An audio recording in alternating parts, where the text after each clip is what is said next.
Hello everyone, how's your studies going? I hope it's going good. So, in extension to our exemption series for the September 25 or the Jan 26 attempt, we are now going to study the statutory amendments for the September 25. Statutory plus the judicial updates. Okay, what is the difference between the judicial updates and the statutory updates? See, the judicial updates are the updates as per the case laws. Like there are certain case laws which has added to your syllabus, so these are the part of the judicial updates. And the updates like the amendment in the provisions or the circulars or the notification rules, whatever the amendments in the particular provisions, that is covered under the statutory update. So I say start releasing both the updates, like the statutory updates and the judicial updates, and you have to cover both. So for the September 25 attempt, they have released it, and I have summarized it in a very easy language in the whole the 7 page only. Okay, first of all, in the judicial updates, see, the ICI has released the 5 judicial updates. See, the 5 judicial update, that is 1, 2, 3, 4 and 5.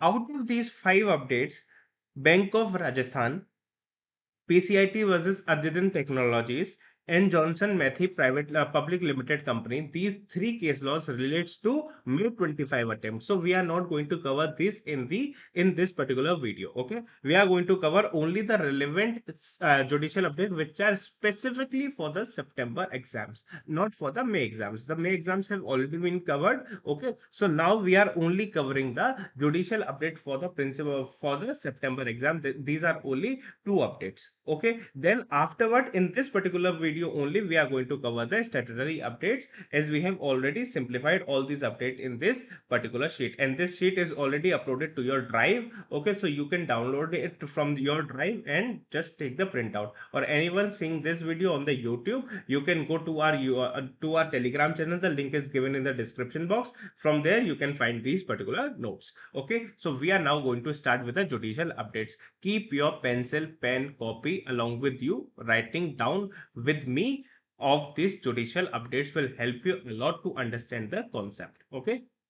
See, so we are starting with the first case law. That is the Jupiter Capital Private Limited, the case law. Okay. You will start writing along with me. Just give me a second. Yes. Everything fine? Okay. See, there's a company, Jupiter Capital Private Limited. Okay, this is a company having a shareholding in AsiaNet company, in AsiaNet private company. Okay, what is the work that AsiaNet private limited company do? See, AsiaNet private company, if you have listened in the South India, most of the news channels take the news from the Asianet private company only, like the ANI. Okay, like the ANI, the ANI is the largest news distributor to major of the Indian news circulating media houses, like the Aastak or other TV networks use in the news which are developed by, or which are circulated by the ANI. So the same work is done by the Asianet also. Okay, so the Jupiter Capital Private Limited, which is our assessing company, which is our assessee company. This the Jupiter Capital Private Limited is our assessee company. Okay, which holds approximately 99.88%, 99.88% shareholding in AsiaNet Private Company. Okay, now the story forwards. See, the AsiaNet Private Company suffered huge losses. Because of that, they went to the NCLT or the High Court to reduce their share capital, and the NCLT approved, the High Court approved the share capital reduction. Okay, the share capital reduction approved. So, if the share capital reduction approved, so what happened is that Jupiter Capital Private Limited holding approximately, just a second.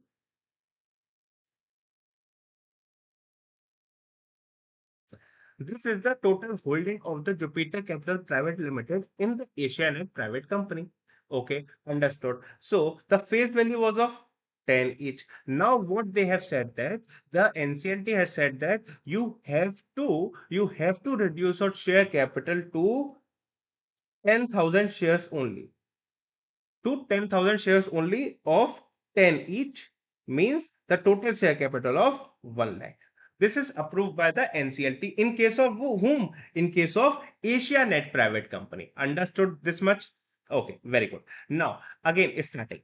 So, see, the Jupiter Capital is holding 99.88% in the Asianet Private Company. Understood? Now, if the Asianet Private Company's shareholding, the total shares outstanding in the Asianet Private Company is now 10,000 only. So, what is the share of Jupiter Capital Private Limited? 10,000 multiplied by 10,000 multiplied by 99.88%, which comes to what? 9988 shares.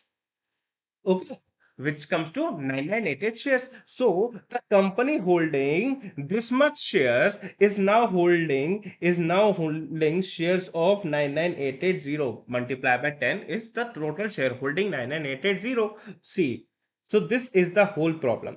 The company is holding this much share earlier, but after the reduction of the share capital of the Asianet private company, the company share reduces to 99,880. Because of this, the High Court ordered to pay approximately 3.17 crore to whom? The Jupiter Private Limited, because the shareholding of that particular company reduces. So in compensation to that reduction, the High Court ordered you have to give the 3.17 crore rupees to that particular Jupiter Capital Private Limited in lieu of their reduction of their share capital. Understood? This much understood? Okay. Now what happened? The tax season came.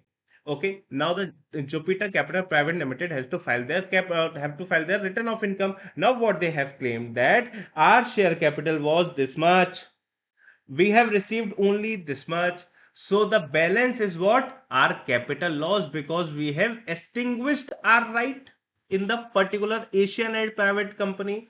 You have understood na, you have understood the capital in the particular capital gain chapter. There is a transfer definition 2 clause 47. In that particular transfer definition, there is a clause of extinguishment of right.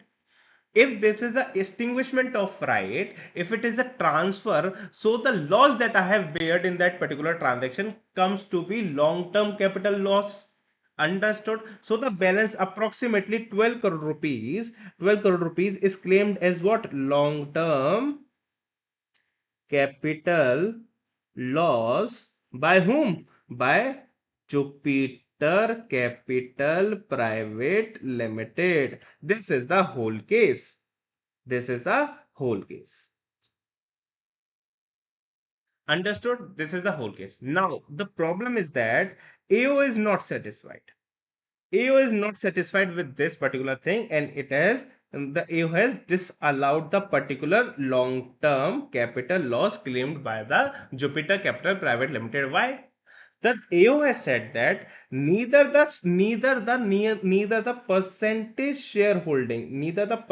shareholding of Jupiter Capital Private Limited is reduced, nor the face value of the Jupiter of the Asianet is reduced. So if there is no change in the shareholding pattern, or there is no change in the face value, because earlier also the face value is 10 rupees and now also the face value is 10 rupees. Earlier also the Jupiter Capital Private Limited is holding 99.88% in the Asianet. Now also they are holding approximately 99.88% in the Asianet only. So the percentage sharing is not changed, or nor the face value is changed. So there is no extinguishment of right. You have not extinguished your right, because the shareholding is approximately same now as well. Earlier also it was 99.88%. Now also it is in 99.88%. So how we can say that the particular you have done the extinguishment of right? We can't say that you have done the extinguishment of right. That is why the AO has disallowed the particular long-term capital loss. Now this matter went to High Court. This matter went to where? High Court. And the High Court ruled, sorry, Supreme Court. This matter went to the Supreme Court. Finally, Supreme Court, just a second. Yeah. Supreme Court. Finally, Supreme Court upheld the decision of Jupiter Capital Private Limited. Means the Supreme Court reaffirms that Jupiter Capital Private Limited has correctly claimed the long-term capital loss because it is an extinguishment of right, and the extinguishment of right does not have any bearing on that whether the shareholding is reduced or the face value is reduced. He has, in particular, in substance, he has lost approximately 12 crore rupees. Now, earlier the share capital, which was it was holding approximately 15 crore rupees. Now it is holding only 3 crore rupees. So the balance approximately 12 crore rupees. He has done a capital loss or not? Yes, it has done a capital loss, or it has done a capital loss. So the Jupiter Capital Private Limited will get the capital loss deduction and the share cash set off and the carry forward in the coming years, the coming 8 years. Okay, understood this particular point? This is the whole case. Whether the Jupiter Capital Private Limited is allowed to carry forward the long-term capital loss or not. Earlier, the AO has disallowed because of these two particular factors. Understood the whole case law? Okay, this is the end of this particular case law. Let us now read from our judicial update. See, question: PCIT versus Jupiter Capital Private Limited, the case law of the Supreme Court. Okay, question was whether reduction in the share capital without changing in the shareholding pattern or the face value constitute a transfer or not under section number 2 clause 47. The issue is that assessee's number of share reduced drastically through a court approved capital reduction while the face value remained unchanged. So for the balance amount, for the loss amount, the assessee has claimed what? Capital loss. So the court decision, that is the Supreme Court, decided that Supreme Court held that the reduction resulted in extinguishment of right as per 2 clause 47. As per 2 clause 47, the extinguishment constitute a transfer, hence the capital loss is allowable. Understood or not? Tell me whether this particular case law is understood or not. See, this is the particular case law which they can ask in your examination, but the second case law, I am not very much sure whether they will ask this particular case law or not, because it is very simple. Okay, the first case law is also very simple, as we have explained the whole story, so you are able to connect with each and every word which is written in this particular sheet. Understood? The first case law is over. Now coming to the second case law of DCIT versus Travel Designer India Private Limited, which is again the case law held in the Supreme Court. Understood? Now, with this as well, we are now going to write this particular case law. What this particular case law is all about. Case law 2. That is DCIT versus. Okay. Now, coming to this particular case law, what it says. See, do you remember section number 139, subsection 9, defective return? Along with this defective return, 143 subsection 2. These are the two major sections which you have to deal in this particular case. See, section 139 through 9, what it says, like this is the defective return. Whenever the notice comes to you about the defective return, within 15 days you have to rectify that particular defect, and then particular return will be considered for the intimation and for the other verification purposes. Okay, so section 139.9 is talking about the defective return which you have to resolve within 15 days when you get the notice. that your return is defective. This is all 139.9. Okay, so 143.2 is what the scrutiny assessment or the like the assessment is starting. Okay, 143.2 is the notice of starting of the judicial sorry, starting of the scrutiny assessment. Okay, what is the timeline? Do you remember what is the timeline of 143.2?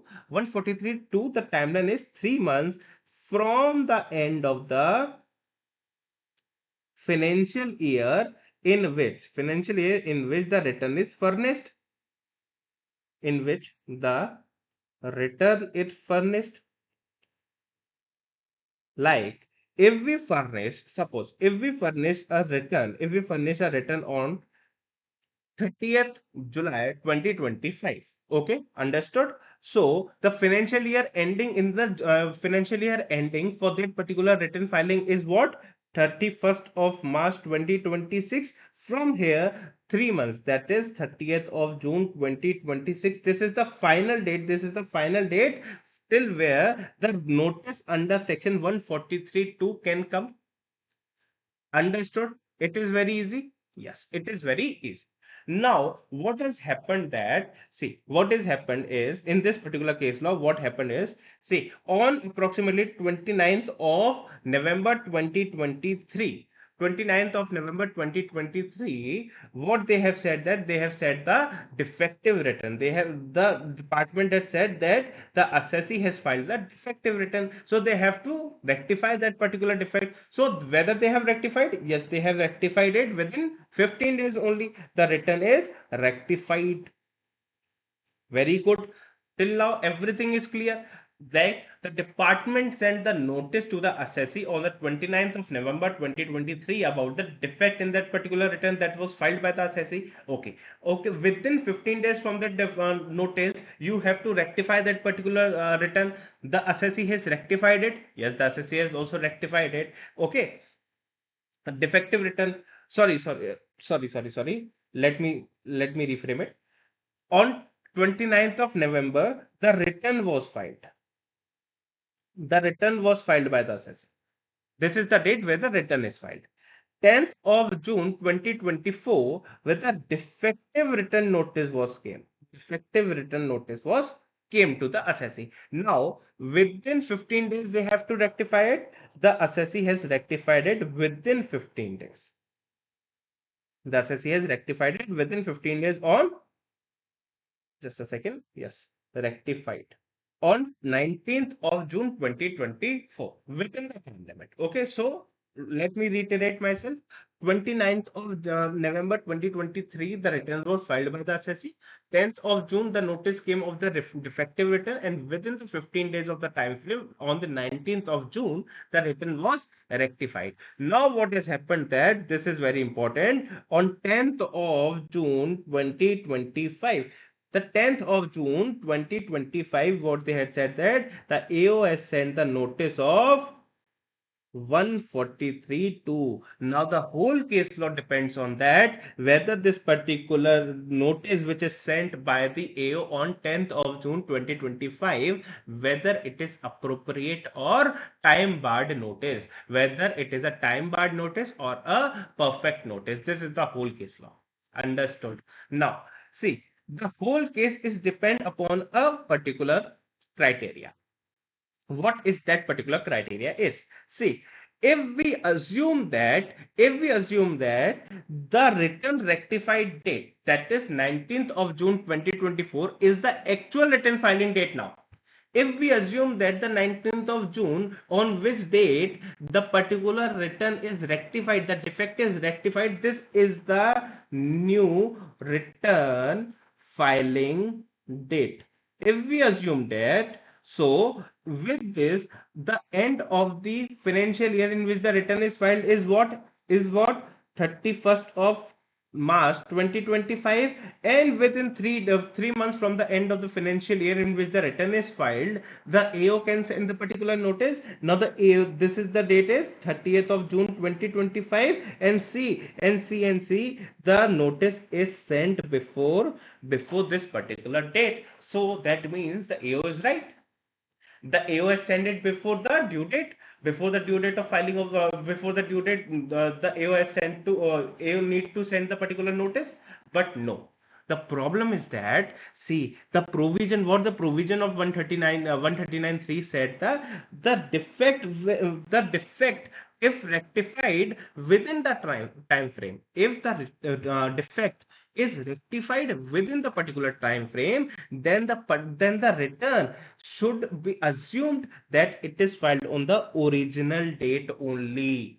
Filed on the original date only. See, if the defect is particularly rectified within the time frame given in the notice, so it is a part of the original return only. It is not treated as a new return. It is now not treated as a new return. It will be a part of the original return filed on 29th of November 2023. If it is so, it is so, which is also upheld by the Supreme Court. Now the ruling is that the Supreme Court held that Supreme Court held that what the return which is rectified on 19th of June, it relates to what the original return which was filed on 29th of November 2023. So which is the same return. So we will assume that the return was originally filed on 29th of November 2023 as well, the rectified return as well. Okay, because it will take into the shoes of the original return filed only if the particular defect is rectified within the time frame. It is very important. Understood? So if the return is filed on 29, if we assume that, if the Supreme Court assumed that the return is filed on 29th of November 2023 as well after the defect. Okay, so this is the this is the final date on which the particular return is filed. Okay, very good. So if this is the date, then what is the end of the financial year? The end of the financial will be 31st of March 2024. So by what time the AO needs to send the notice? 30th June 2024.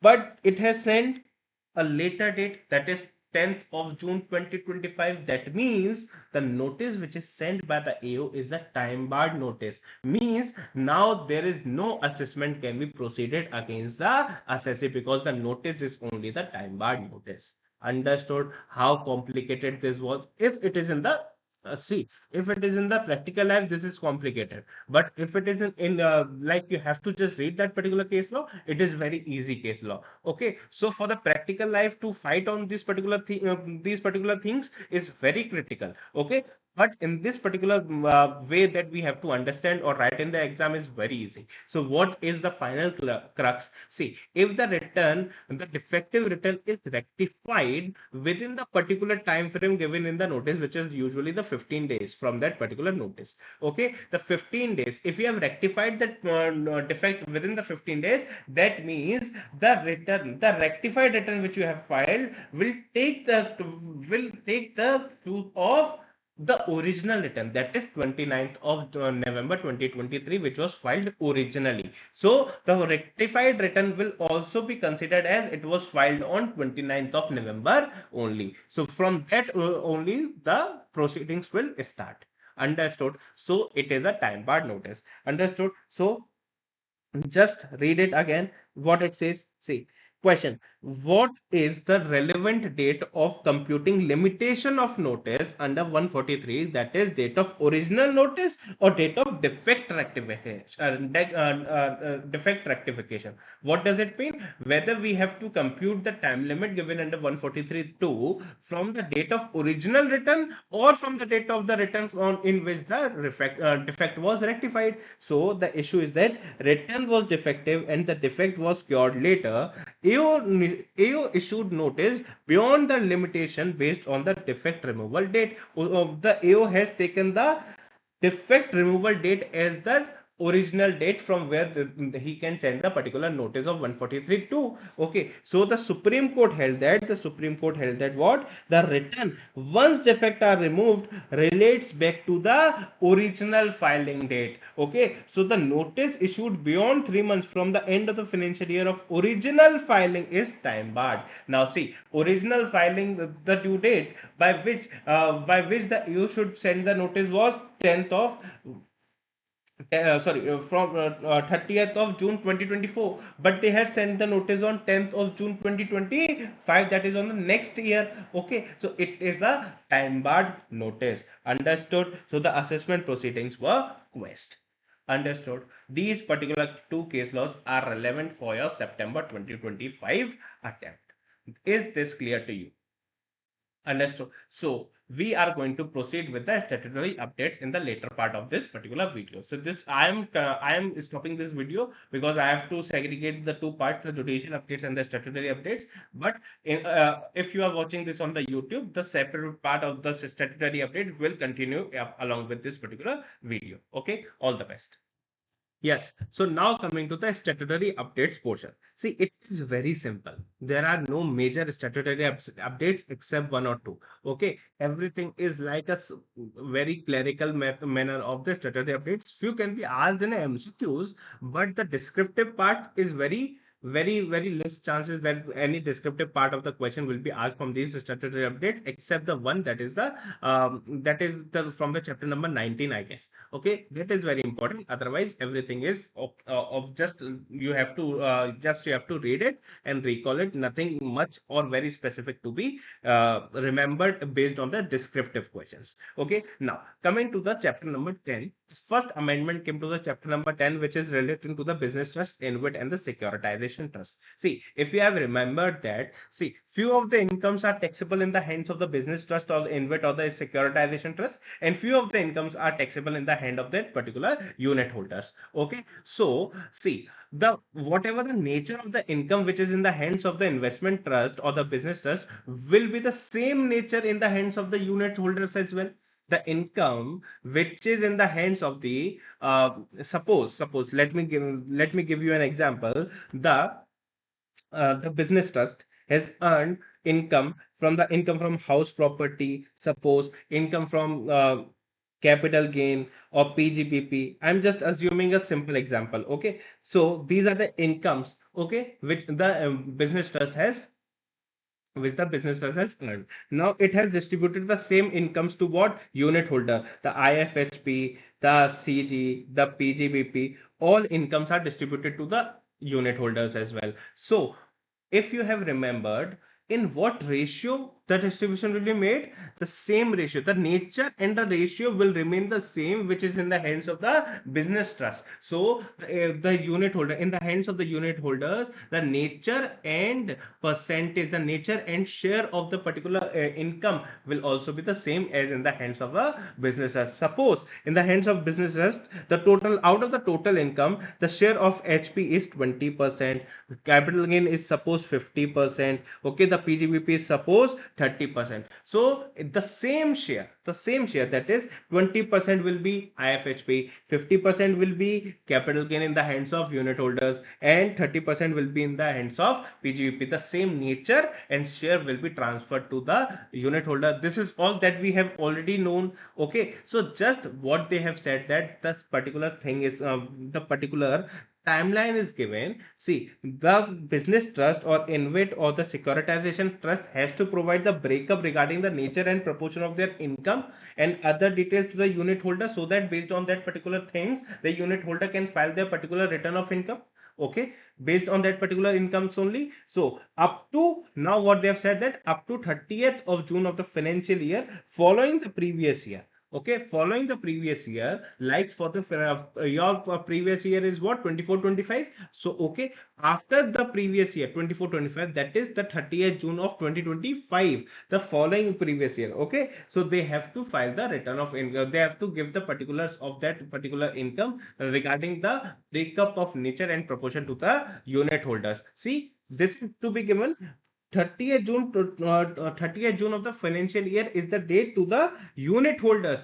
But for the income tax authorities, you have to also file the same thing, the breakup also to the income tax authorities, that is to the commissioner or the principal commissioner. This will be up to the 15th of June of the follow of the previous year, following the previous year, that of the financial year, that is 30th of June 2025 or 15th of June 2025. Understood? Understood. So For the income tax authority, now the time limit is 15th of June. Okay. And for the unit holders, the time limit is what? 30th of June of the financial year. Understood? The first statutory update is over. This is all the statutory update. The particular time limits are changed. Now they can ask in the MCQs. Now, coming to the TDS and TCS chapter. The very basic and very easy four amendments have been there. 4 or 5 amendments. Majorly, the amendments have come to the IFSC part only. Okay. Now, see, the first section is section number 194N, which is talking about the TDS on the cash withdrawal. If you know that if you withdraw more than 20 lakh rupees or 1 crore rupees, then there will be certain cases where the TDS will be deducted by the banks. Okay, if you are a non-filer, then 20 lakh rupees, a non-filer till the in the continuous past 3 years, then after the 20 lakh rupees, the TDS will be deducted. Everything that you have known. Okay, the time limit is also, oh, sorry, the limit is also 1 crore in some cases. Okay, so everything that you have known already. Now, what they have said, that they have said that there are particular persons or the particular agencies of which this particular section number 194N, will not be applicable. That is all. What they have said, that see, these list you will know if you have read the TDS TCS chapter now. You will got to know this list has already been studied in various other sections as well. Now see, no TDS has to be deducted in the if the amount is withdrawn by whom? Foreign representative duly approved by the Ministry of External Affairs of the Government of India, including diplomatic missions, agencies of the United Nations. Are you recalling all these things? International organization, consulates, office of honorary councils, which are exempt from paying taxes in India as per the Diplomatic Relation Vienna Convention Act 1972 and the United Nations Privilege and Immunities Act 1947. So for these particular agencies, the section number 194N are not going to be applicable. Understood. This is the first amendment in the TDS TCS chapter. Very easy amendment. Okay. And all these things you have already read in other sections as well. So it is nothing new. Okay. It is also now added to this 194N. Now coming to the common amendments which are applicable for the IFSC. See, there are four amendment which are relating to the IFSCs only. So I have given a common heading to both these, to all these amendments. Now it is very easy to understand. See, have you read the section number 80 LA, which gives the deduction, the profit link deduction to the IFSCs, the unit which are located in the IFSCs. Okay, they have given a particular deduction like from the first 15 years, from the first 15 years of its incorporation in the particular IFSC. Okay, they can choose 10 consecutive years, any 10 consecutive years. Okay, like the 10 years should be continuous in nature. Okay, they can choose any 10 years which are consecutive in nature as the tax benefit or the tax holiday period, which means that in that particular 10-year period, there will be no tax liability on that particular IFSC, which are registered under 80LA. Understood? This have already been studied by you. Now, if you just tell me, if there is a IFSC which is located, if there is a company which is located in an IFSC registered under 80LA, okay, now they have chosen, suppose 24-25, the financial year 24-25, which is in your case the previous year 24-25, as as 10 consecutive years, okay, 10 consecutive years in which the tax holiday they can enjoy, means they don't have to pay that particular taxes. Now, if they make any payment of the interest, loans, dividends, okay, or like a professional fees, commissions, in all these particular things, the TDS liability comes in their hand or not? Yes, the TDS liability comes in their hand. So if the company is receiving, suppose, understood it very clearly. The company which is located in a IFSC opted for a 80LA deduction and opted the particular previous year as the tax holiday period. Okay. Now, if we getting any interest, dividend, professional fees, commission on which the payer had to deduct the particular TDS, but whether it is appropriate, to deduct their TDS because they are enjoying the tax holiday, na? Because they do not have to pay any tax on their particular income, whatever the earning they are earning, whatever the income they are earning, they do not have to pay the taxes on that particular income. So why we are even deducting the TDS on those incomes? Because they are not even going to be taxable in their hands. So this is the particular amendment which they came with, and said that, see, if there any IFSC which is registered under 80LA and have chosen the 10 consecutive years in which they are not required to pay taxes, okay, the previous year 24-25 also falling in that particular consecutive year, which is your particular previous year. So what they have said, that on payment made during such period, TDS is not required to be deducted by the payer. But whether the payer will, how the payer will know whether the IFSC opted for that particular previous year as a 10 consecutive previous year. So for that particular purpose, the IFSC has to give a what declaration, that the previous year of the financial year 24-25 we have opted as a 80LA deduction, okay, under a 10 consecutive year scheme, and we do not need to pay taxes on such income. So kindly do not deduct our TDS on that income that you are giving to us, like the interest, loans, or interest, dividends, professional fees, commission. So on that declaration, the payer will not going to deduct your TDS. So after receiving the declaration and report on such payment in the TDS return, they will not deduct your TDS. So whether the first section is understood by you or not. First section is understood by you. See, the same sections, the same line is followed in the section 194Q and 194C, 1H as well. See, these sections are go hand in hand.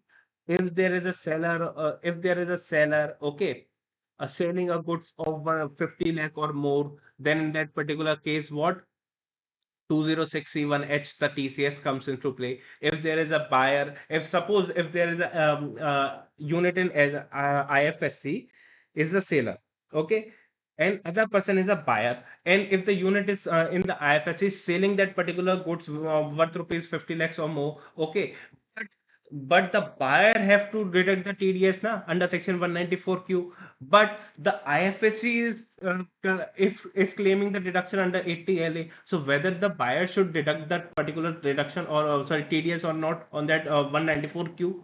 So the same provision is applicable here as well. You have to give declaration. The buyer will not deduct the TDS of the IFSC, and same in line with 2061H shall not apply to a seller if the buyer whose unit in IFSC claiming the deduction of 80LA, provided the buyer, that is the IFS unit in IFSC, has furnished a declaration for the previous year in which he is claiming the deduction under section 80LA. So all these three deductions relates to 80LA comes into the TDS section. This is the particular amendments. Based on 80LA, it has a three effect in the three particular sections. Understood? Whether this particular amendment is understood. See, if the IFSC has chosen a particular previous year in as a tax deduction or the tax holiday period, so there is no need to deduct TDS or collect TCS, okay, from that particular IFSC. So just for that particular regard, they have come up with these particular things. Understood. These are the three amendments. Now coming to the last amendment of the TDS, not the whole syllabus, only the last amendment of the TDS. That is section number 194, 197A 1D, which is in read with section number 10, clause 15, subclause 8. What it says. Earlier, you have already studied this deduction. Earlier, it was for the offshore banking unit. Offshore banking unit. What it says that if there is a interest paid by earlier, I am not as of now. I am not explaining you this particular amendment. I am explaining you the earlier provision. What they have said, that if there is an interest paid by a offshore offshore banking unit, that is a offshore banking unit to what?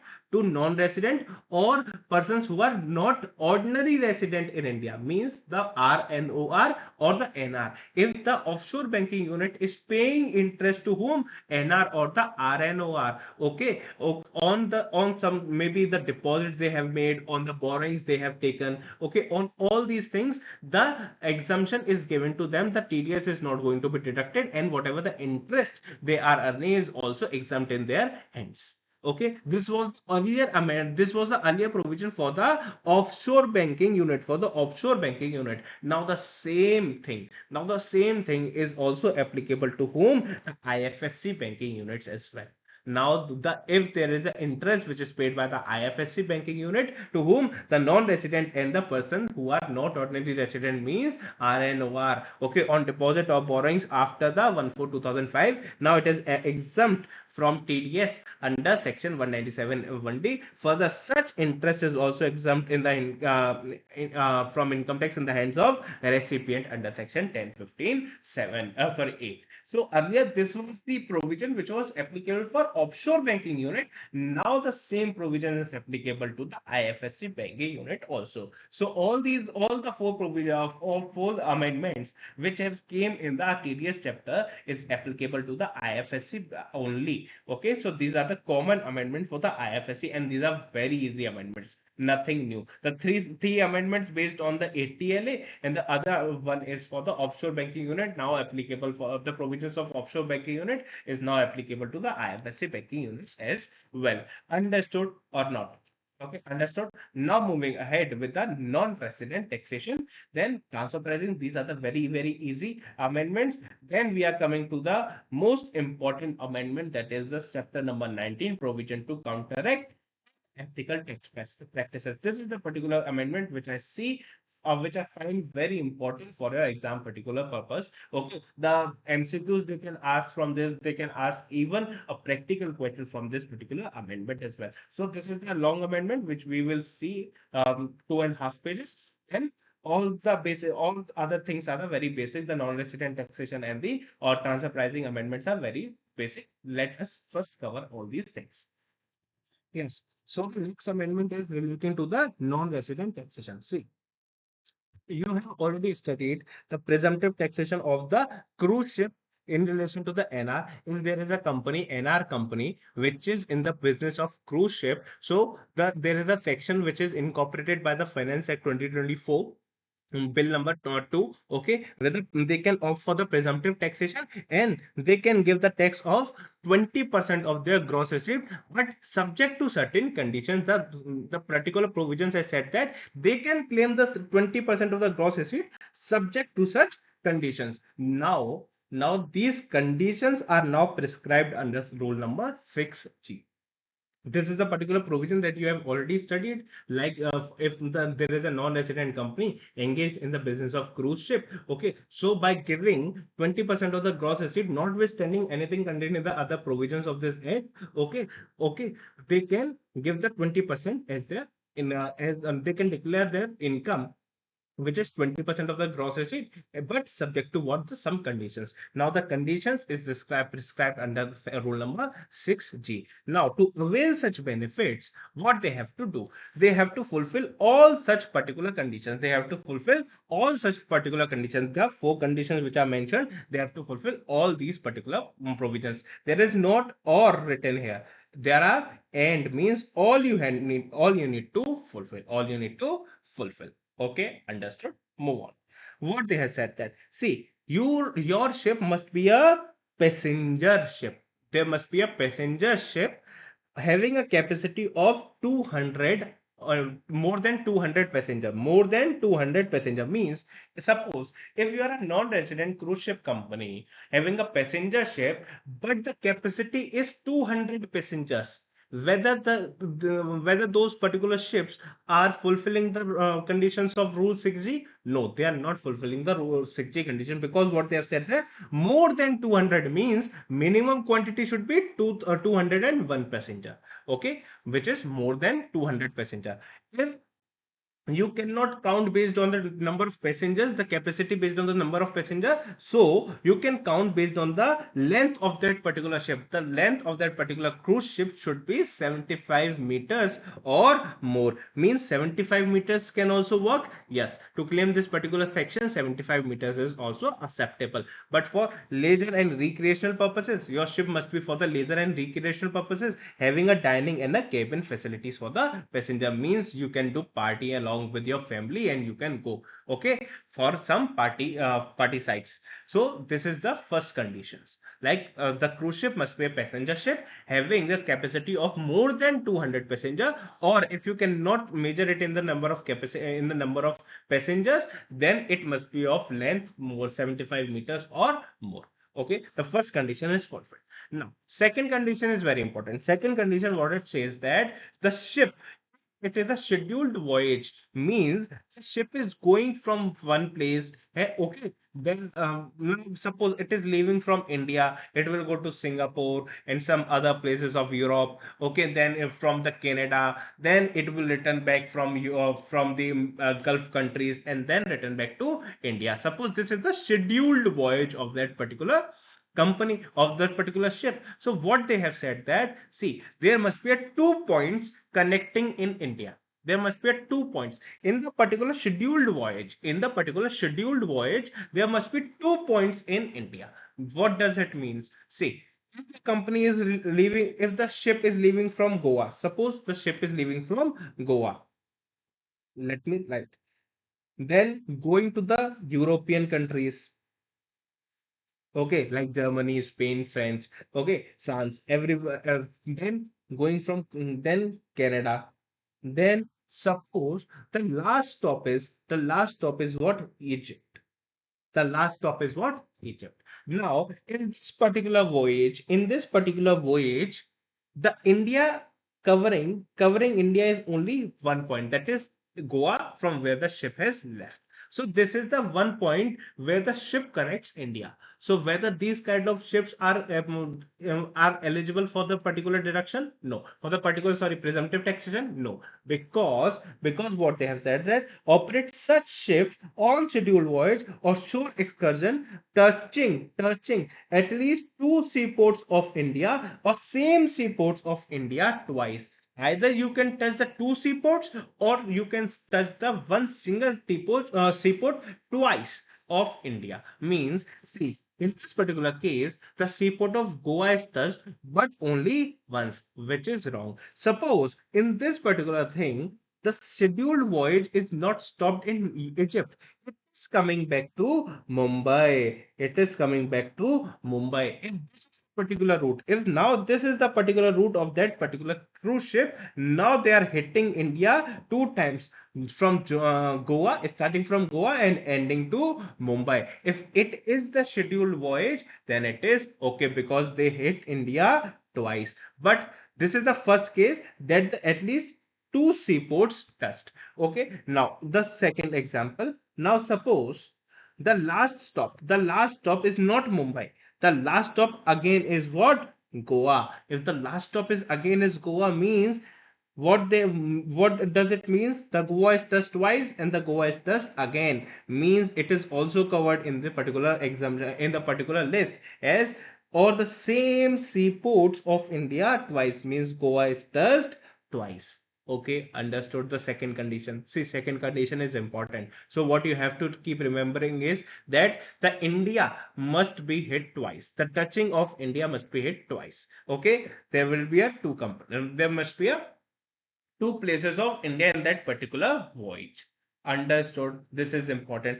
It is not like that you have to start and end in India. No, no, no. See, I am reiterating it again. I am giving you another example because there must not be any confusion in that particular point. Suppose, to make you understand it very carefully. Suppose the scheduled voyage is like that from Goa, European countries, European Union, Canada, coming back to, suppose coming back to Vishakhapatnam, okay, Vishakhapatnam, okay, then going to the other part or going to route back to suppose Bangladesh, or some other ASEAN countries like Thailand.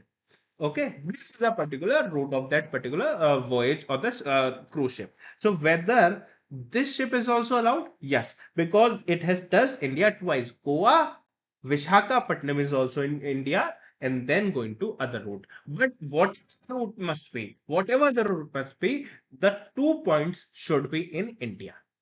Understood or not? The first condition is done, the second condition is done. Understood? Now the third condition is that what they have said, that the ship must ship, the primary objective of that particular ship is carrying of the passenger. Primary objective must be carrying of the passenger and not the carrying of the cargo. What does it mean? Like, our main objective should not be carrying of the cargo. Our main objective should be carrying of the passengers only. Along with those passengers, if we are carrying some insubstantial amount of the cargo, very less amount of the cargo, then it is okay. Yes, it is okay. The ship is eligible for the particular presumptive taxation. But your ship primary business should be the carrying of the passenger and not the carrying of the cargo. Okay, understood. Very good. Now coming to the last point, what it says that the ship operates such ship as per the procedure and guidelines issued by the Ministry of Tourism or Ministry of Shipping, or some other conditions which the Ministry of Tourism or the Ministry of Shipping are giving to you. You have to comply with all the conditions. So the basic three important conditions are these three conditions. Understood all these three conditions? Whether you have recalled and remember all these three conditions after this explanation, recall, then you have to write in the comment box. Okay, now going ahead.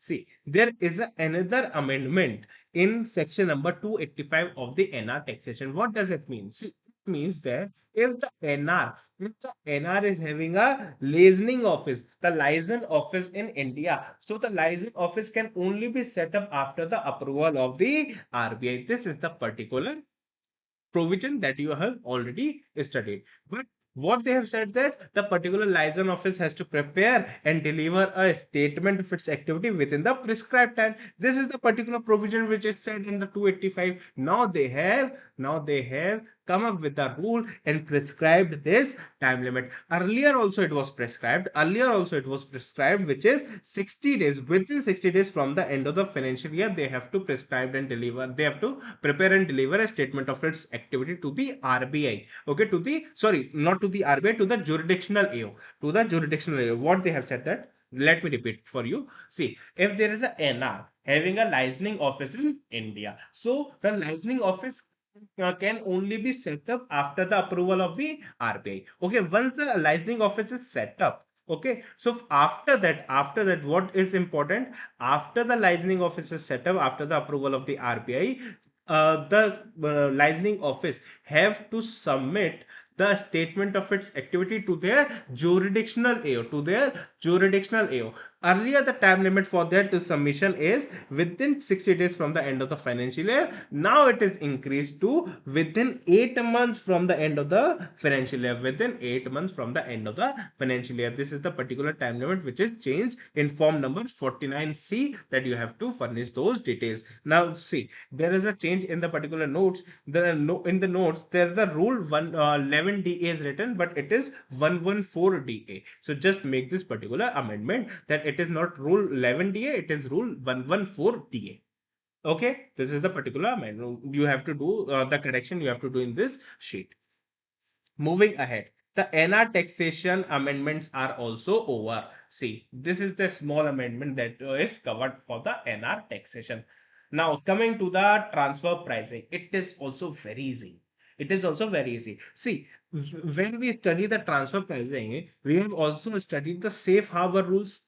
In that particular purpose, we have studied the safe harbor rule for the specified domestic transaction. Understanding? Are you recalling that particular provision? The safe harbor rule for the for the determination of ALP in the case of specified domestic transaction. Now they have come up with a safe harbor rule for the determination of ALP in the international transaction. It is important. It is in the case of international transaction. Safe harbor rule for the specified domestic transactions are already covered in your syllabus, but earlier the safe harbor rule for the international transaction used not to be covered in your syllabus because the deadline of your applicable amendments breaches. After that only the safe harbor rules used to notify, but because of the September attempt which is coming for the first time, the safe harbor rules for the international transaction are also become applicable for your attempt. So it is an important amendment which they can ask you.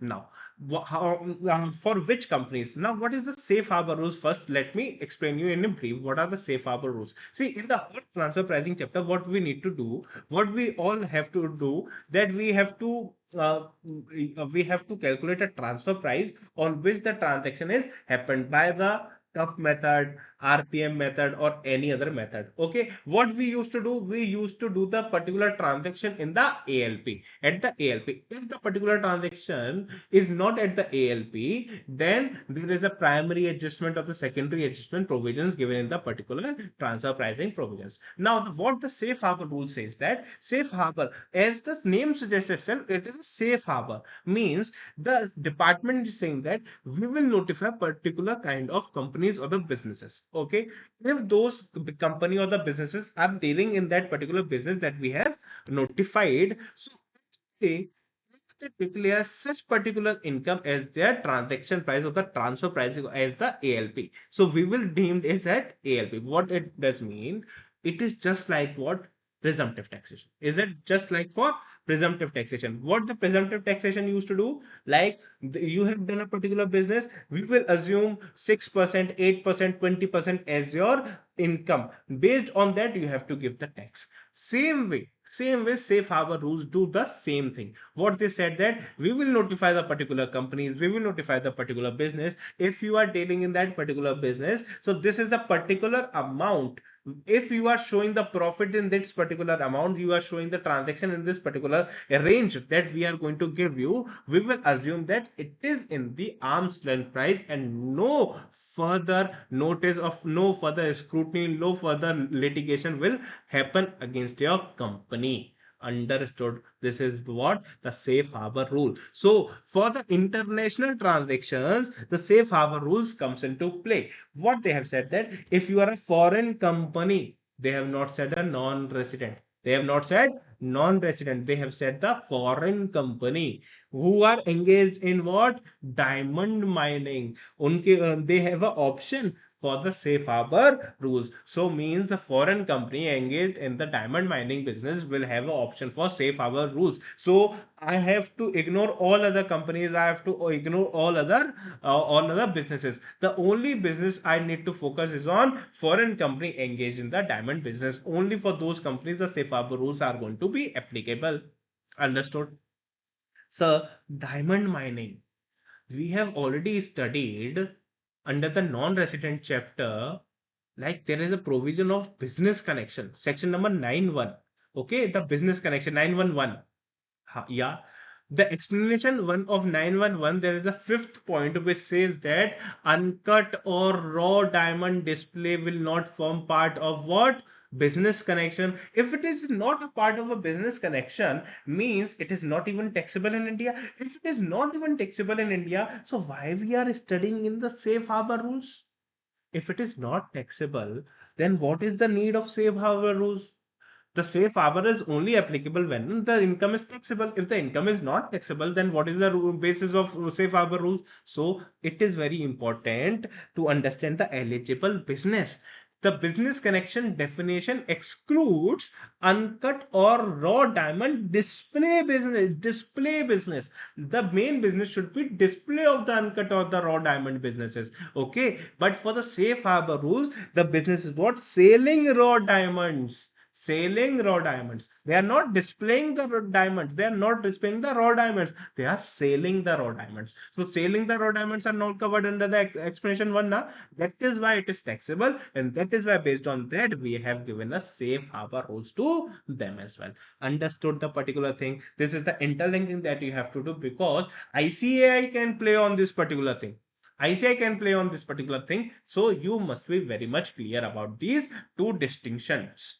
Understood? Now, the safe harbor will be what they have said, that 4% or more of their gross receipts you have to declare as your income, and we will treat it as was arm's length price. Understood?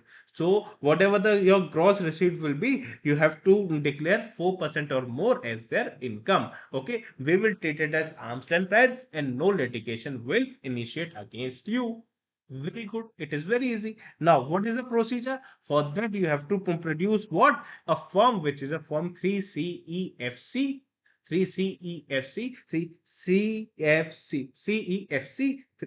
The assessee must furnish a form 3CEFC to the assessing officer before filing of the return of income. This is the first point. And second, invalidation of safe harbor can also be applicable. Yes, it is also be applicable. The safe harbor which is given to you can also be invalidated if you have opted the safe harbor by producing the incorrect facts, or you have concealed some facts from the department. Okay, so the assessing officer can declare the safe harbor rules invalid if the assessee has furnished incorrect fact or concealed the fact relating to the business. Okay, so it can be invalidated and you will be treated as a normal business. So you have to do all the calculations of calculating the arm's length price. Now, what are the consequences if you are opting for the safe harbor rules? So, what are the consequences? The consequences will be that no further deduction, as like the presumptive taxation. You will not get any other deduction if you are opting for the presumptive taxation. It's the same thing they are saying, that no further deduction will be applicable to you. Means from section number 30 to 38, 38 will not be allowed. Means that no further deduction will be allowed to you. Okay, first point is clear. Second is saying that no set off or carry forward or losses will be allowed to you, not even of unabsorbed depreciation.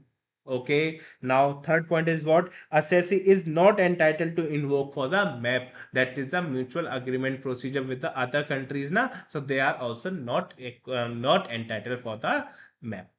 Okay, these are the three consequences. So whether you have understood the safe harbor rules or not, first let me know in the comment section.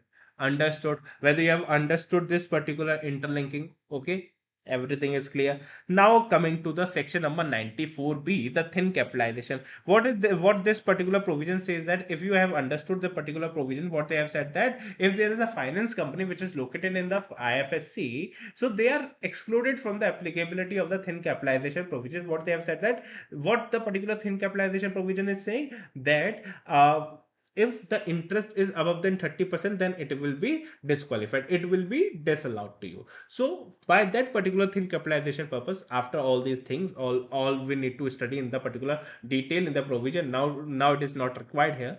But there is a point which says that finance company which is located in an IFSC, any IFSC, okay, if there is a finance company which is located in any IFSC, they are excluded from the applicability of the section number 94B, which is a thin capitalization. Now this is the particular thing what they have said. See, the finance company, understood it very carefully. What they said, that the finance company means a financial institution separately incorporated to deal in one or more permissible activities provided. Important is permissible activities. Now, this is important. The amendment is relating to this only. What is the permissible activities? So they have said that. First, they have explained what the finance company means. So the finance company means not registered with a banking unit, which should not be registered with a banking unit, or it does not accept any public deposit. Okay, from resident or non-resident, they have said that this is a finance company.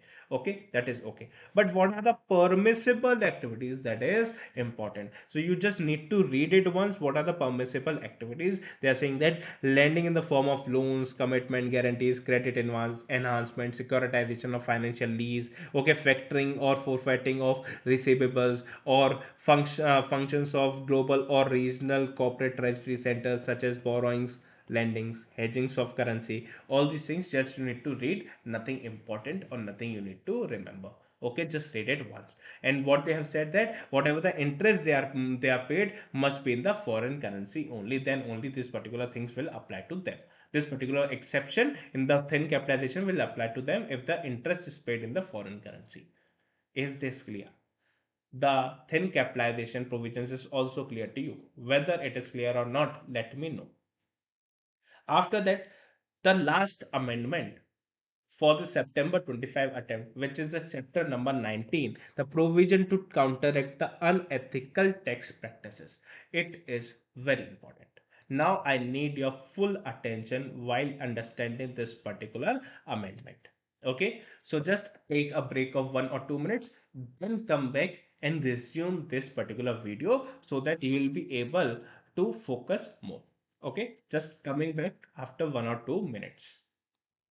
Yes. So coming back after the small break of just now, we are going to start with the last part of the statutory update for the September 25, that is of the chapter number 19, provision to counteract the unethical tax practices. Okay. Now, they have given a revised guidelines for the compounding on offenses.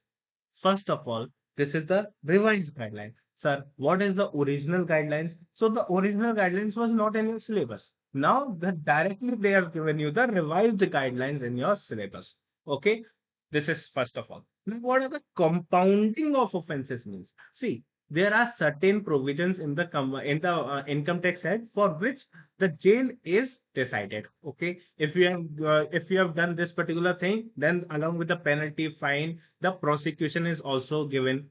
Okay, so what is a compounding on offenses means? See, in the provision, in any of the provisions of the income tax act where the prosecution is given. So see, income tax is not like a criminal activity, like you have not done something very much criminal act. Okay, so they have said that just pay us some amount.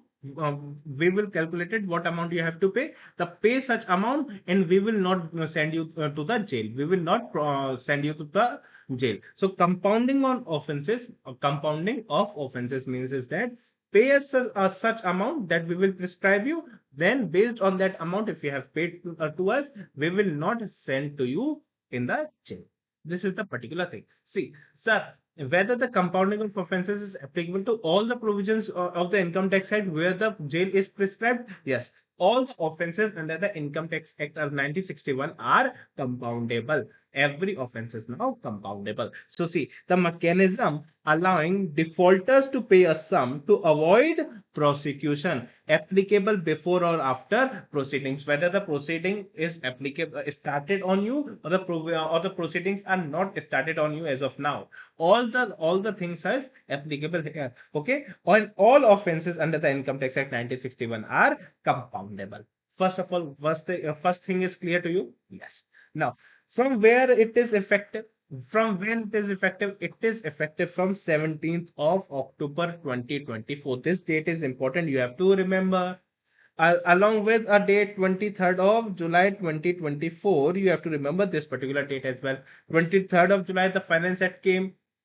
Finance Act came, based on that particular thing, what they have said that, sorry, Finance Bill came, based on that the capital gain calculations, everything changed. Now this is the other important date that you need to remember is 17th of October 2024. What they have said that revised guidelines are applicable on the applications either pending before issuance of these guidelines. Means, see, this is the revised guidelines, means there can also be a original guidelines. Based on that original guidelines, there can be some applications which is already pending before the income tax authorities.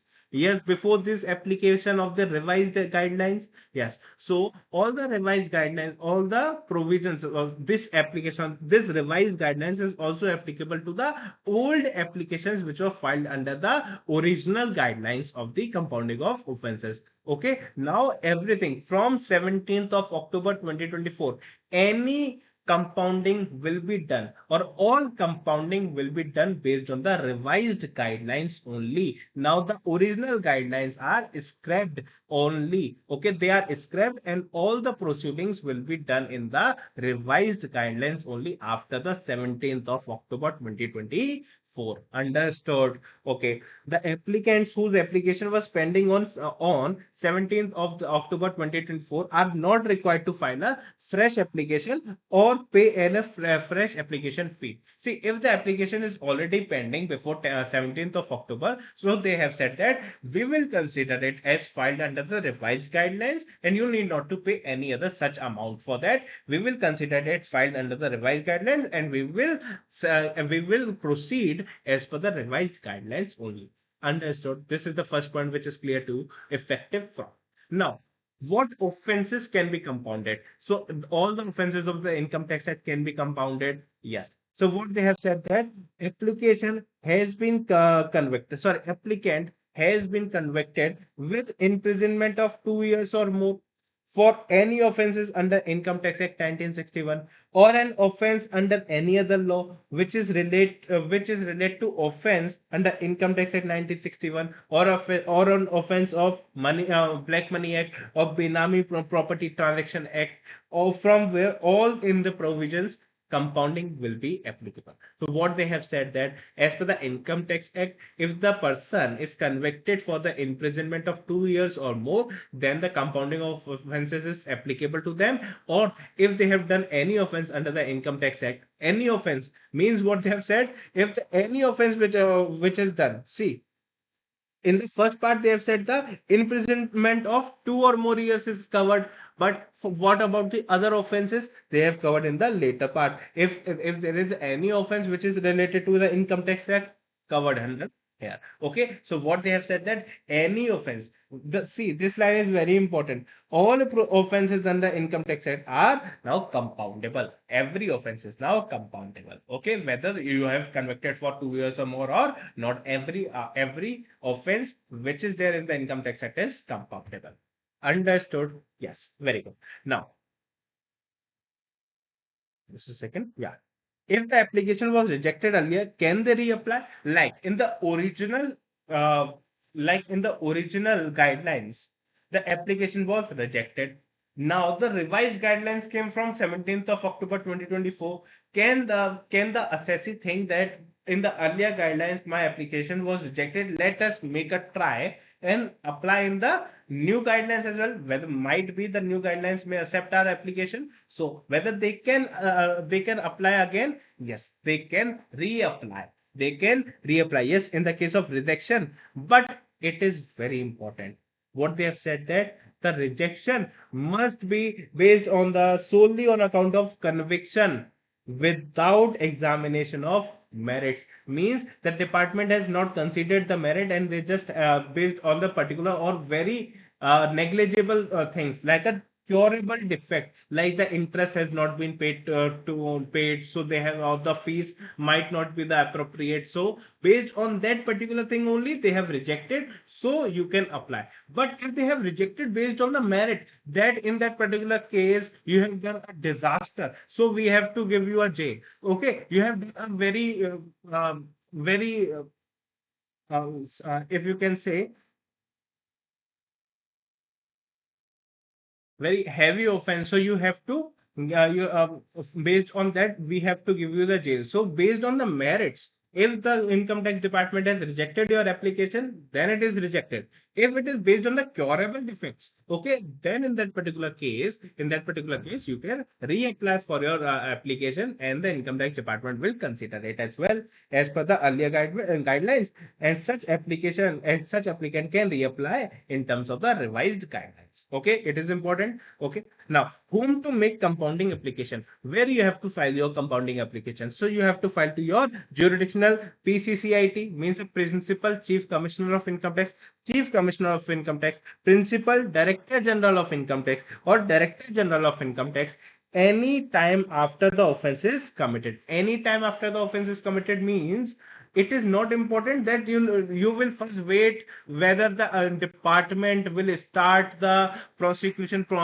proceedings to us, or the litigation will start. No, if you need to wait, you can wait. But if you want to do the earlier, you want to compound your offense earlier before the any notice comes from the department, then you can do so. Yes, you can do so. Okay, irrespective of whether it comes from the notice of the department or not. If you have known that you have done any commitment, you have committed any offense, and before that department catches you, if you go to the jurisdictional AO and said that I have committed an offense, okay, and I want to compound that particular offense, then also it is okay. Usually no one will do that, but there is an option. Okay. Now, the compounding application may be filed for offenses pertaining to one financial year, quarter, or multiple financial years. Okay, so if you have done the offenses in the multiple years, so for the multiple years as well, you can file a one particular application, or if you feel good, you can file different applications as well. But if you are filing a single application for the multiple years or the multiple quarters, then it will be known as what? Consolidated compounding application. Okay, if you're filing for multiple years or quarter, then it is referred as consolidated compounding application. Okay, and there is no limitation on number of times a person can file a compounding application. Okay, but if you are a repeated offender, then the application will be rejected. Okay, see, like for the multiple years you are filing a separate compounding applications. Okay, then no problem, you can file it. Okay, but you are a repeated offender. You are a repeated offender. Every time you do that mistake, every time you go for offenses compounding, then the department will not entertain your application and it will be rejected, and you have to go for the jail or the proceedings. Okay, understood this particular thing? See, it is very easy. Just you apply all these things in the subheadings. That is why I have divided the whole provision in just subheadings. That is why I am able to complete the whole amendment in 3 pages only. In ICI, if you see, there are 18-19 pages of these particular amendments only. But it is very easy in of that particular thing. Just bifurcate in subheadings, then it is easy to understand. Now, when to file? Application may be filed suo motu at any time after the offense is committed, as we have already seen that if you have known that you have committed any offense, then you can come to the department and suo motu file an application that I need to compound my offense. But it can also be filed after the launch of prosecution proceedings. If the department gets to know that you have done some offenses, then they will launch the prosecution proceedings. After that, you can also go. Okay, so when to file is already understood by us earlier. Yes, already covered. Now, payment of pending dues before making the application. They have said what? They have said that we will give you 30 days. Okay, we will give you 30 days. Before that, you have to pay all the outstanding tax, interest, penalty, everything, whatever the sum due to you, you have to first pay that. After that, only we are going to accept your application. Then only you can make the application. What they have said, that all outstanding tax, interest, penalty, and other sum related to the offenses is paid before making the compounding application. As of now, we are not coming to the compounding application. As of now, we have not filed a compounding application. We are discussing before compounding of the application, before filing the application for compounding of offenses, what all needs to do. See, then we will come to the application fees and filing of application. Till now, we are in the stage of before filing of the application. Okay, so before filing, need to pay all the outstanding taxes, interest, penalty, and other sum dues to you for the offenses. Okay, now, however, if verification by the department, if on verification by the department, any related demand is found payable, the same on being intimated to the applicant has to be paid within 30 days of the intimation. See, you have make an application. Okay, now you have make an application by paying some outstanding interest or penalty, taxes, everything. But after filing the application, the department gets to know that there is a particular amount of penalty that you have not paid. So the department will send you a notice of the intimation and prescribing that this is the amount that you have not paid for the earlier assessments. So you have to pay it for you have to pay it within 30 days. Okay, whether the department can extend this particular 30 days, yes, they can extend it, but the maximum time can only be 3 months. Maximum time can only be 3 months. The extended time, total time frame is 3 months. Like already 30 days is given to you, so the balance 2 months also they can extend. Okay, so the maximum time period, the whole time period can only be 3 months, not more than that. Okay, allowed by the department. Application shall be considered valid only consequent to the payment of all the demands. Means before filing of application, you have to pay all the demands. If you have pay all the demands of the department, then only your application will be considered for compounding of offenses. Now, what is the application fees? Now I am filing, na? I am filing, so department will not only entertain without the application fees. They will file. They will ask you for some application fees. So what is this fees? See, first of all, this fees is non-refundable but adjustable. What is this adjustable is? We will say it. Okay, but this is non-refundable. This is non-refundable compounding application fees. This is 25,000 for the single compounding application. If you have filed a single compounding application, then 50,000, sorry, 25,000 rupees per application. Like if you have filed four applications, then for 4 years, suppose, let me give you an example. If you want to compound your offenses for previous year 22, 23, 23, 24, and 24, 25, and you have filed the separate, if you have filed the separate compounding applications, so you have to pay 25,000, 25,000, 25,000. That means 75,000 rupees that you have to pay. But if you club all these compoundings in a single application, which is known as what? Which is known as the consolidated compounding application. If you have done that, so what does it mean? It means that you have to pay only 50,000 rupees instead of 75,000. So what is a good, what is suggested, that you file the consolidated compounding application, because the compounding fees will be less in that particular case. Okay, such per application. The said fees is non-refundable fees, but adjustable against the applicable total compounding charges decided by the competent authority, if any. What does it mean? See, that fees that you have paid 25,000 or 50,000 is non-refundable. This is okay. Now, it is adjustable. See, this is just a fees of filing of an application. After that, the department will compute the offenses, and based on the offenses, they will compute a compounding charges which you have to pay.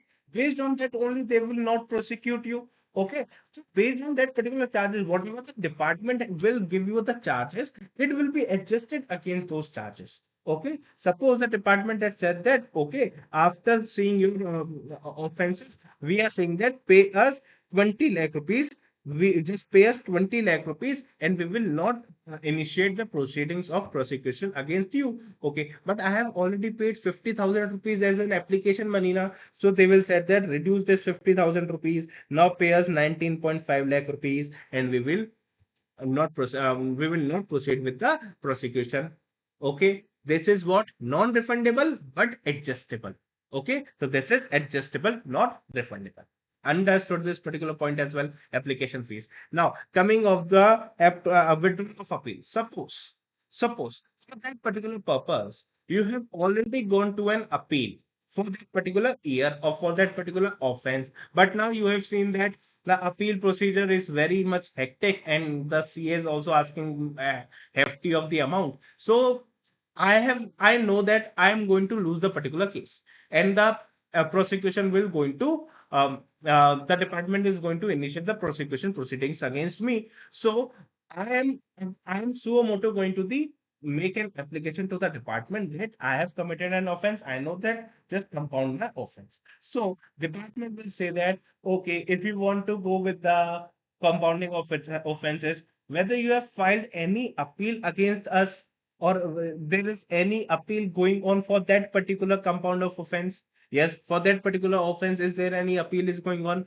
I will say yes. So the department will say that you have to undertake to withdraw such appeals, because you are now going to the compounding of offenses now, means you are admitting that you have done some offenses. So you have to now withdraw that particular appeal. Whether the withdrawal is important or you need to initiate to withdraw that appeal, they have said that has to undertake to withdraw appeals. What does it means? It means the withdrawal is not as necessary while filing the appeal, while filing the application, but you have to initiate the withdrawal procedure. Okay, if you have initiated the withdrawal procedure, then it's okay. Okay, so the person or applicant has to undertake to withdraw application filed by him, if any, relating to the offenses sought to be compounded. Okay, understood. Now, suppose in the financial year 24-25 and in the financial year 2023-24, I am going for the compounding for the offenses committed in financial year 23-24. So, and there is an appeal for an offenses undertaken by me in 24-25. So I am going for the compounding on offenses for the financial year 24-23-24. So whether the appeal of 24-25 is also need to be withdrawn? No. What they have said that only for the offenses sought to be compounded. You want this offense to be compounded na for the financial year 23-24. So this appeal needs to be withdrawn. This financial year appeal is not withdrawn, then it is also okay. Understood. This is very important. Every word is important.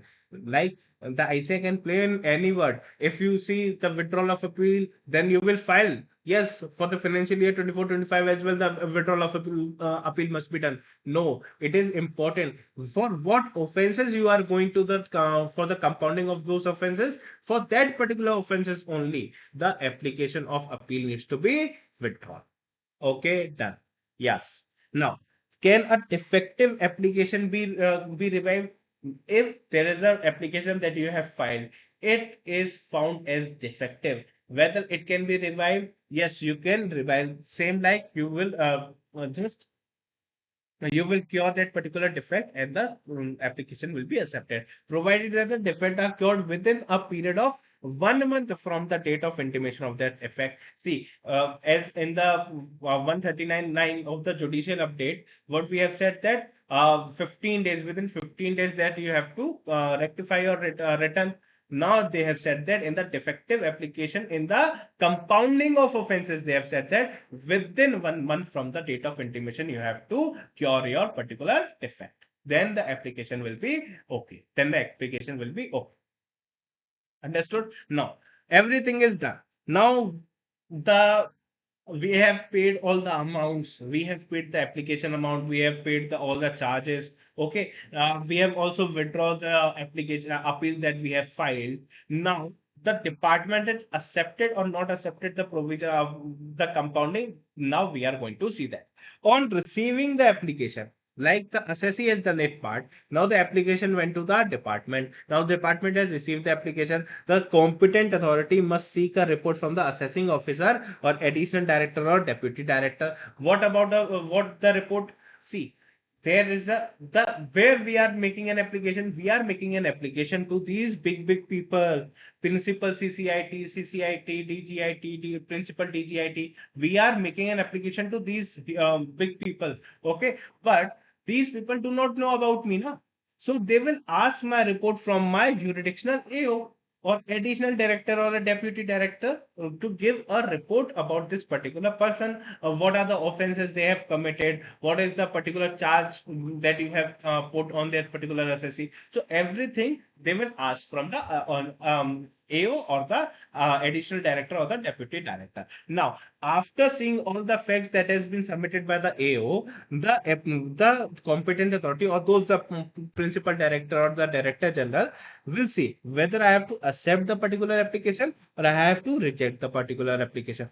If they have accepted, If they are accepted, okay, everything is good. The assessee is not a repeated offender. Okay, if they are not the repeated offender, so I have to accept this particular application. Okay, if we take some amount, then it is a curable offense. Then the limitation of approval along with the compounding charges and liabilities to be sent within 2 months from the end of the month in which the from the end of the month of receipt of the assessee, received to the assessee.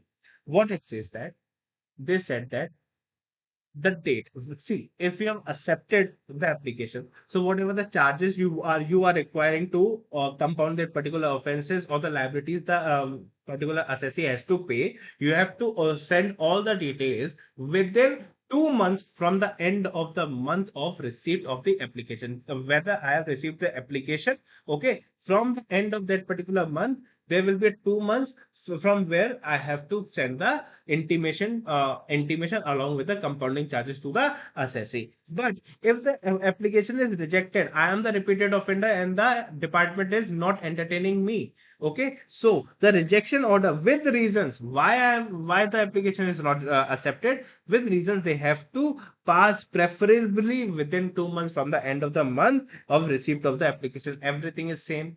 Everything is same. Okay, like the time limit is same. Rejection order of the application order, acceptance order with the compounding charges is to be sent within 2 months from the end of the month of application of receipt of the application. Understood? Done. Now, all the charges must be paid within 1 month from the from the intimation. See, the application, the intimation need to be sent from 2 months from the end of the month. Suppose application is received on, suppose today is 28th of July 2025.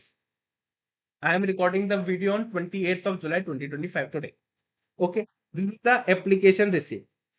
From that, if the department has accepted it, so from the end of this month 2 months will be given. That is, July is over, August and September. That is 30th of September 2025. This is the final time limit from where the application, if it is accepted, then the intimation must be sent to the assessee, whether you have to pay all these charges, and everything is written in that particular intimation. Okay, this is the time limit where the application that the intimation need to be sent to the assessee. Very good. The intimation is sent to the assessee. Now, whatever the charges in that particular intimation is written that we have accepted your application, you have to pay this particular amount, then we will compound your offense. This amount need to be paid within 1 month from the end of the month in which the intimation is received. So, suppose the intimation is received on 30th of September 2025. So 31st of October 2025. This is the final time limit with which you have to pay all the charges. So all the charges must be paid within 1 month from the end of the month of intimation. Okay. Now what they have said that, see, extension of payment of charges is allowed up to 24 months only from the end of the month of receipt of such intimation. See, because of some other reasons, you are not able to file the application, not able to file the compounding charges that the department has intimated to you because of some reasons or some genuine reasons. So they can extend it to 24 months, maximum 24 months time period they can give you. Within that particular period, that is of 2 years, that is huge. For 2 years, you can pay the amount. But for that, there is a requirement of approvals. See, if you are giving 6 months extra, up to 6 months, then by the competent authority. Who is the competent authorities? These are the competent authorities, principal commissioner, commissioner. They can give you an extension up to 6 months. But if you need the extension for 6 months to 12 months, for the time period of 6 to 12 months, then you need to take a principal commissioner written approval. If you are going to provide the extension of 12 to 24 months, then you need to take the written approval of CVDT chairman or an authorized member, which the CVDT chairman will decide. Okay, but for 24 months, above 24 months, whether it is allowed? No, it is not allowed. The maximum period allowed is 24 months. So if you are allowing the extension up to 6 months, then the competent authority can allow themselves. But if you are allowing for extension from 6 months to 12 months, then the principal chief commissioner written approval is necessary. From 12 to 24 months, CBDT approval is necessary, and beyond 12 months, there will be no extension allowed to you. Now, if charges are not paid within time or extended time, the application is then rejected and prosecution is initiated. And the final compounding order must be issued within 1 month from the end of the month of payment of charges. Whenever you will pay the charges from the end of that particular month, within 1 month, the final compounding order must be issued to the assessee. Understood? All these points are understood. Now, very easy points are running. Okay. Now, what they said that what are the compounding charges? What are the compounding charges? They said that if it is a new offense, not in the new guidelines or the revised guidelines. No, it is a new offense. Earlier, you have not done such offense. Okay, so it will be treated as first application and charged as per normal rates. Whatever the rates are not prescribed in your syllabus. The rates are not prescribed in your syllabus. So, whether it is a new offense, it will be treated as a first application and will be charged at normal rate. But if it is an old application or an old offenses, so all offenses filed under earlier guidelines count as a first application. If the offense type or section is same, offense under different section to be treated as new application. What does it mean? See, in the earlier offenses, see a particular section 292 BB, suppose 292 BB, you have done some offenses, okay, in the earlier guidelines. Now, in the new guidelines, in the revised guidelines also, you have done the same, you have done the offense under the same section or same type of offense you have done under the 292 BB. Okay, so earlier also you have done the offense under the 292 BB. This is time also under the revised guidelines also you have committed the same offense of the section 292 BB. So what they have said that the earlier application when you have done the application, so it will be treated as your first application. It will be treated as your first application, and now this application, the new guidelines will be treated as your second application. And if it is a second application, means you are a repeated offender. If you are a repeated offender, so for second time, the normal rate multiplied by 1.2 means 1.2x will be charged to you. Suppose earlier in the for the first application for the offense under 192 BB, the department is charging approximately suppose 5 lakh rupees. So now they are saying that 5 lakhs multiplied by 1.2 will you have to give this particular amount to us. Okay, understood. Understood easily. Very good. Now, if it is a third time application, then you have to pay 1.4x. If it is a fourth time application, then you have to pay 1.6x and so on. Like 1.8x, 2x, 2.2x, 2.4x, and so on. Understood? Okay. Now, whether the late filing is allowed? Yes. If filed after 12 months of the prosecution complaint filing, then 50% extra charge you have to pay. Then the 50% extra charge you have to pay. Understood? Now, co-accused and abettor. What does it mean? See, sometimes, like you have seen a concept like the company is different and their partners are the company is different and their members are different. Partnership firm is different and their partners are different. All these things you have understood. So suppose there is an offense committed by whom? Company or HUF. So the company or HUF will be a main accused. But whether the company can do so, no. The offense is done by whom? They are directors, karta or officers. So they are known as what? Co-accused. They are known as what? Co-accused. Corporate wheels. Concept of the corporate wheels you have understood in the foundation, CA foundation, all these things are here. So if there is a main accused like company or HUF, or there is a co-accused, so where they can file their application separately as well or the together as well. Like we are the in the single application as well, they can file that this is the main accused and this is the co-accused. We are filing a single application, and if they want, they can file the separate applications as well. Okay. Now the co-accused or the main accused can reapply if we previously rejected due to non-filing of the other Okay, and treat it as subsequent application. Same thing already we have seen in the earlier portion. Now, pending application can be clubbed as first application, and no fresh filing needed. Means if there is a pending application in the earlier guidelines or the original guidelines, so after coming to the new guidelines, all these previously pending application will be clubbed and taken as a first application and will be treated in the revised guidelines only. Now, main accused, not the co-accused. We are talking about the main accused only must provide the appeal withdrawal undertaking. See, we have already seen that you have to file an appeal, you have to withdraw the appeal. Okay, so for that they have said that the main accused will file a appeal withdrawal undertaking, that we have initiated the appeal withdrawal process. Okay, so this is need to be filed by the main accused only, not the co-accused. Okay, now for the compounding of offenses, what they have said that compounding charges for the co-accused or the abater, no separate fees charged for the co-accused. Okay, whatever the fees is charged from the main accused is also treated for the co-accused, no separate fees for the co-accused. And once paid by any party paid the fees, offenses of both the parties of the main accused or the co-accused are compounded. See, anyone will pay, whether the main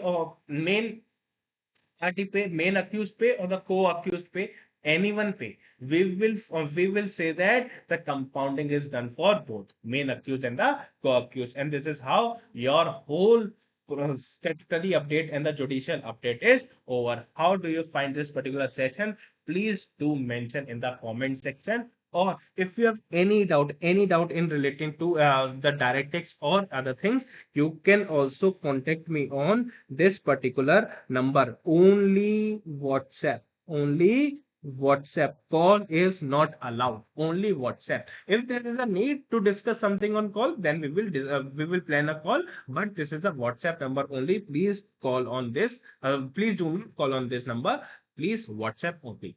Okay, so all the best for your September 25 exams, and keep rocking the exams. Okay, so all the very best. If you have any doubt, so please do comment in the comment box. If you are seeing this on the YouTube, or if you are seeing this on the drive, then this is the number that you all already have, that you can ask the doubts there. Okay, take care. Bye bye.